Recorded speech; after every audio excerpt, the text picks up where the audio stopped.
नमस्कार दोस्तों, मैं आज आपके लिए लेकर आया हूं एक रोमांचक कहानी, ट्रक ड्राइवर की आप बीती। एक खौफनाक सफर।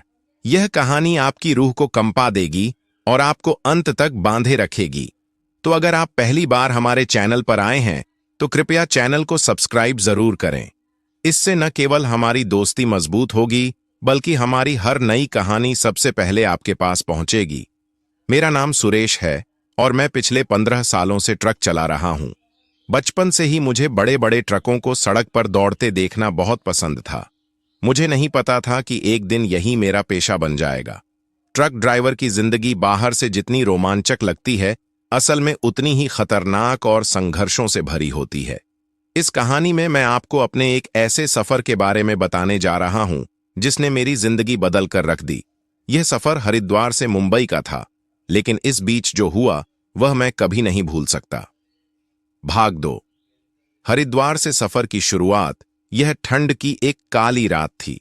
मैंने अपना ट्रक हरिद्वार से मुंबई के लिए रवाना किया। ट्रक में लोड था, भारी माल, जो समय पर पहुंचाना था। मेरे साथ मेरा हेल्पर रमेश भी था, जो पिछले 3 सालों से मेरे साथ काम कर रहा था। जैसे ही हम हाईवे पर निकले, चारों ओर घना कोहरा छाया हुआ था। सड़क पर दूर दूर तक कोई नहीं दिख रहा था। मैंने रेडियो चालू किया ताकि नींद ना आए, लेकिन तभी एक अजीब घटना हुई। भाग 3। पहला डरावना इशारा। हम रुड़की से थोड़ी दूर थे, जब अचानक ट्रक के सामने एक परछाई आई। मैंने तेजी से ब्रेक लगाया। हम दोनों का दिल जोर जोर से धड़कने लगा। मैंने ट्रक की लाइट्स तेज की, लेकिन वहां कोई नहीं था। रमेश ने डरते हुए कहा, भाई, ये जगह भूतिया लगती है।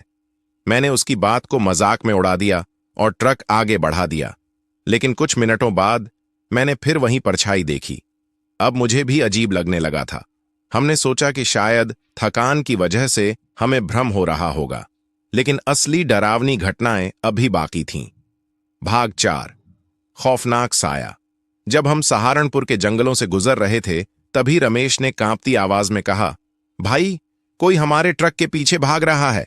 मैंने शीशे में देखा और सच में सफेद कपड़ों में एक औरत ट्रक के पीछे दौड़ रही थी।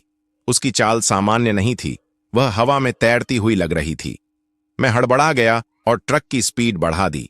लेकिन हैरानी की बात यह थी कि वह औरत भी उतनी ही तेज भाग रही थी।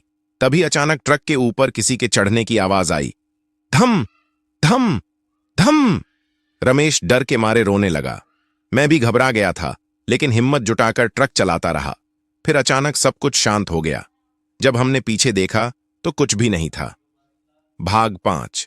भूतिया ढाबा। डर और घबराहट के बीच हमें भूख भी लग रही थी, इसलिए हमने मुरादाबाद के पास एक ढाबे पर ट्रक रोका। ढाबा सुनसान था, लेकिन रोशनी जल रही थी। हम अंदर गए और खाने का ऑर्डर दिया। तभी वहां बैठे एक बूढ़े आदमी ने हमें अजीब नजरों से देखा और पूछा, कहां से आ रहे हो? हरिद्वार से, मैंने जवाब दिया। वह आदमी चुप हो गया, फिर धीरे से बोला, इस रास्ते पर रात को सफेद साड़ी वाली औरत मत देखना, वरना वो तुम्हें कभी जिंदा नहीं छोड़ेगी। हमने एक दूसरे को देखा। अब हमें समझ आ रहा था कि हमने जो देखा वह कोई सामान्य चीज नहीं थी। हम तेजी से खाना खाकर वहां से निकल गए। भाग 6। श्मशान घाट का भूत। आगे रास्ते में हमें एक पुराना श्मशान घाट पार करना था। रमेश ने कहा, भाई, इस जगह के बारे में बहुत डरावनी कहानियां सुनी हैं। जैसे ही हम उस इलाके से गुजरे, ट्रक की हेडलाइट अचानक बंद हो गई। मैंने लाख कोशिश की, लेकिन लाइट चालू नहीं हो रही थी। तभी सामने एक आदमी खड़ा दिखा। उसका चेहरा अधजला हुआ था और उसकी आंखें लाल थीं। वह हमारी ओर धीरे धीरे बढ़ने लगा। मैंने बिना समय गंवाए ट्रक स्टार्ट किया और तेजी से वहां से भाग निकला। तभी ट्रक में तेज झटका लगा, जैसे कोई उस पर कूद पड़ा हो। हमारी चीख निकल गई, लेकिन मैंने ट्रक रोका नहीं। भाग 7। मौत के करीब। हम जैसे तैसे नागपुर पहुंचे, लेकिन अब तक हमारी हालत खराब हो चुकी थी। हमने वहां रुकने का फैसला किया। एक लॉज में कमरा लिया और सोने की कोशिश करने लगे। रात को रमेश अचानक चिल्लाकर उठा। मैंने पूछा, क्या हुआ? उसका चेहरा पीला पड़ चुका था। उसने कांपते हुए कहा, भाई, वही औरत खिड़की के बाहर खड़ी थी। अब तो मेरी भी जान निकल गई। मैंने खिड़की खोली, लेकिन वहां कोई नहीं था। लेकिन तभी कमरे की लाइट खुद ब खुद जल बुझने लगी। हम रात भर जागते रहे। सुबह होते ही हम फिर ट्रक पर सवार हुए और मुंबई के लिए निकल पड़े। भाग 8। अंतिम भयानक मंजर। मुंबई पहुंचने से पहले एक आखिरी घटना हुई। हम हाईवे पर थे जब अचानक ट्रक के सामने वही औरत खड़ी हो गई। अब मैं पूरी ताकत से ब्रेक लगाकर ट्रक रोकने ही वाला था कि रमेश ने चिल्लाया, नहीं, मत रोकना। मैंने तेजी से ट्रक निकाल लिया। पीछे देखा तो औरत अब गायब हो चुकी थी। भाग 9। मुंबई में राहत। जब हम मुंबई पहुंचे तो हमने चैन की सांस ली। हमने यह बात किसी को नहीं बताई, लेकिन इस यात्रा के बाद रमेश ने ट्रक चलाना छोड़ दिया। उसने कहा, भाई, अब नहीं, अब मैं घर जाकर कुछ और काम कर लूंगा, लेकिन ट्रक नहीं चलाऊंगा। आज भी जब मैं उस सफर को याद करता हूं तो मेरी रूह कांप जाती है। पता नहीं वो क्या था, भूत, आत्मा या हमारी आंखों का धोखा। लेकिन एक बात पक्की है, सड़कें सिर्फ लंबी नहीं होती, उनमें कई अनकही कहानियां छुपी होती हैं। भाग 10। डर का साया अभी बाकी था। मुंबई पहुंचने के बाद मैंने राहत की सांस तो ली, लेकिन मन में अजीब सी घबराहट बनी रही। मुझे लग रहा था कि जो कुछ भी हुआ वो यहीं खत्म नहीं हुआ था।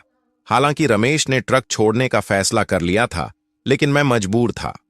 ट्रक चलाना सिर्फ मेरा पेशा ही नहीं, बल्कि मेरी जिंदगी थी। कुछ हफ्तों बाद मुझे फिर से मुंबई से उत्तराखंड जाने का एक नया ऑर्डर मिला। मुझे यह सफर अकेले ही तय करना था, क्योंकि रमेश अब मेरे साथ नहीं था। इस बार मैंने मन में ठान लिया था कि अगर फिर से कोई अजीब घटना हुई तो मैं पीछे नहीं हटूंगा। भाग 11। अनजान सफर की शुरुआत। मैंने रात के समय मुंबई से ट्रक निकाला और हाईवे पर आ गया। शुरुआत में सब ठीक लग रहा था, लेकिन जैसे जैसे मैं आगे बढ़ा वही पुरानी बेचैनी लौटने लगी। जब मैं नासिक के पास पहुंचा तो हल्की बारिश होने लगी। मैं सड़क पर ध्यान लगाए हुए था कि अचानक ट्रक के रेडियो से अजीब सी आवाज आने लगी, तुम वापस क्यों आ रहे हो? मैंने चौंक कर रेडियो बंद कर दिया, लेकिन आवाज तब भी आ रही थी। अब मेरे पूरे शरीर में सिहरन दौड़ गई। भाग 12। भूतिया मुसाफिर। रात के लगभग 2 बजे थे जब मैंने देखा कि सड़क के किनारे एक आदमी खड़ा था। उसने सफेद कपड़े पहन रखे थे और बारिश में भीग रहा था।